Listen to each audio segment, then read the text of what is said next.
Bismillahirrahmanirrahim. Ini menyelesaikan dengan pembacaan i'anah ya. Jadi pembahasannya mengusap dua telinga. Setelah kesunahan mengusap kepala, disunahkan mengusap dua telinga, baik bagian luar maupun bagian dalam dengan air yang baru. Yang paling utama cara mengusap telinga adalah dengan memasukkan jari telunjuk ke dua lubang telinga dan menjalankannya di lempitan telinga. Lempitan telinga ini maksudnya telinga bagian luar ya. Dan menjalankan ibu jari di bagian luar telinga. Jadi bagian dalam telinga dan lubangnya itu diusap dengan jari telunjuk. Bagian luar telinga diusap dengan ibu jari. Disunahkan membasuh dua telinga beserta dengan membasuh wajah 3 kali, sebab memperhatikan pendapat yang mengatakan itu wajib. Jadi telinga itu tidak termasuk bagian wajah, tapi di saat membasuh wajah disunahkan juga membasuh dua telinga. Kemudian disunahkan mengusap telinga beserta mengusap kepala 3 kali, sebab menjaga pendapat yang mengatakan telinga adalah bagian dari kepala. Jadi ada ulama yang mengatakan telinga bagian dari wajah, ada juga yang mengatakan telinga bagian dari kepala. Menurut pendapat yang kita ikuti, telinga itu tidak wajah dan tidak kepala. Dan disunahkan juga mengusap telinga dengan tata cara yang disebutkan tadi 3 kali, sebab menjaga pendapat atau memperhatikan pendapat yang mengatakan telinga itu adalah dua anggota yang tersendiri, bukan termasuk wajah, bukan termasuk kepala. Ini adalah muktamad ya, muktamad ini yang kita ikuti. Dan disunahkan mengusap telinga 3 kali istidhar. Istidhar ini maksudnya meletakkan kedua telapak tangan yang basah, menempelkan dua telapak tangan yang basah ke telinga. Jadi jumlah kesunahan mengusap telinga di saat wudhu itu 12 kesunahan. 12 kesunahan. 12 kita hitung lagi ya. Yang pertama di saat membasuh wajah ini 3. Yang kedua di saat membasuh kepala ini 3. Yang ketiga setelah mengusap kepala 3. Yang keempat istidharon, ini juga 3. Jadi kan ada 3 kali 4, berarti kan jumlahnya 12 ya. Jadi 1 kali wudhu itu sunnah mengusap telinga 12 kali. Kemudian disunahkan menggosok anggota wudhu. Dalek adalah menjalankan tangan di anggota wudhu setelah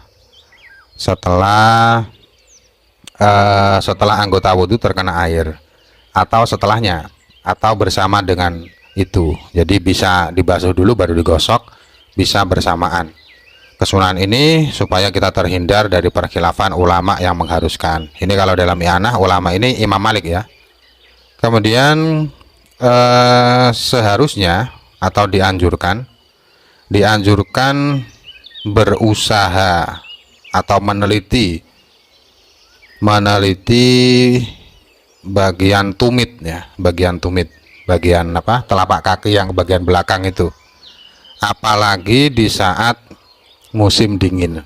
Jadi bagian tumit itu kan biasanya pecah-pecah ya, sebagian orang itu kan pecah-pecah. Jadi itu harus ada ketelitian yang lebih ya, supaya tidak ada bagian yang tidak terbasuh. Kemudian kesunahan berikutnya menyela-nyelai jenggot yang tebal atau selain jenggot, yaitu setiap rambut yang cukup membasuh bagian luarnya saja. Cara menyela-nyelai jenggot yang paling utama memasukkan jari dari arah bawah jenggot supaya air bisa sampai ke bagian dalamnya. Jadi menyela-nyelainya dari bawah ya, sunahnya dari bawah. Lalu kesunahan berikutnya menyela-nyelai jari tangan dan jari kaki kalau air sudah sampai ke sana tanpa menyela-nyelainya. Tapi kalau air tidak bisa sampai ke sana tanpa menyela-nyelainya, hukumnya tidak lagi sunnah melainkan wajib. Menyela-nyelai jari tangan itu caranya dengan tasbik ya. Tasbik itu memasukkan jari ke sela-sela jari yang lain. Ini bagaimanapun caranya, yang penting bagaimanapun cara tasbiknya itu bisa ya. Bagaimanapun caranya itu, atau penggambaran tasbih itu adalah memasukkan jari-jari satu tangan ke sela-sela jari yang lain. Ini bisa dilakukan dengan meletakkan sawa'un fidzalika wad'u ihda rohaten alal ukhra, bisa dengan cara menempelkan telapak tangan ke yang lain atau dengan cara yang lain. Akan tetapi yang lebih utama adalah meletakkan bagian dalam telapak tangan kiri di atas bagian luar tangan kanan. Jadi tangan kiri diletakkan di atas tangan kanan, kemudian jari tangan kanan disela-selai, lalu meletakkan bagian dalam tangan kanan di atas bagian luar tangan kiri dan juga menyela-nyelai tangan kiri. Intinya kalau untuk menyela-nyelai tangan kanan itu caranya dengan meletakkan tangan kiri di atas tangan kanan, kemudian kita sela-selai.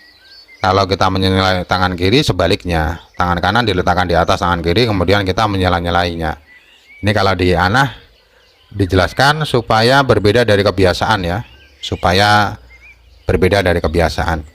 Lalu yang lebih utama untuk menyela-nyelai jari kaki adalah dengan menggunakan jari kelingking tangan kiri, dimulai dengan jari kelingking kaki kanan, diakhiri dengan jari kelingking kaki kiri. Oleh karena itu, menyela-nyelai jari kaki itu diistilahkan dengan bihinsir, min hinsir, ila hinsir, dengan jari kelingking, dari jari kelingking ke jari kelingking, dengan jari kelingking tangan kiri, dari jari kelingking kaki kanan hingga jari kelingking kaki kiri.